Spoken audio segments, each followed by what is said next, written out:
Il discorso dell'inquinamento è un po' più a monte, anche ci sono tante cose da risolvere a monte. Prima qui si brucia legna, alla fine non è che sia una cosa naturale. I primi rami accatastati già il 26 dicembre, oggi 2 gennaio, al terzo giorno di lavoro dei volontari alpini, la Pira, la Befana di Arcade, ha raggiunto i 9,5 metri di altezza. Sulla sommità alcune piante di bambù. È da settembre che ci lavorano. Per ottenere l'autorizzazione sono stati prodotti 2,5 kg di carte.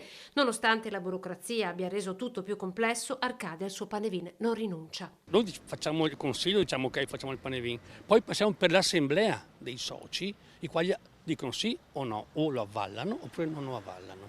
E poi si mette in moto tutta la macchina burocratica, come dicevo da settembre, per arrivare a gennaio. 120 persone a garantire la sicurezza, 250 volontari coinvolti per 4 ore a difesa del falò più importante della Marca e con la tradizione più longeva portano i dati. Le polveri sottili registrate nell'aria nei 2 anni di sospensione causa Covid non si sono abbassate.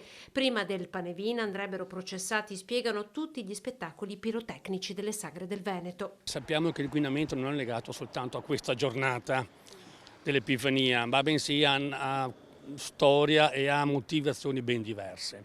Magari qualcuno vuole strumentalizzare il Panevin per altre cose, ma a noi non ci interessa. Questo ci aiuta per tutto l'anno a mantenere il gruppo, nel senso nelle attività che fa, anche nella beneficenza. Tra i progetti che il Panevin servirà a finanziare, quello per Casa Masetto e quello ancora più ambizioso, la nuova sede del gruppo di Arcade. Insomma, non una festa fino a se stessa, il Panevin raccoglie fondi e rinnova la tradizione cristiana di una comunità.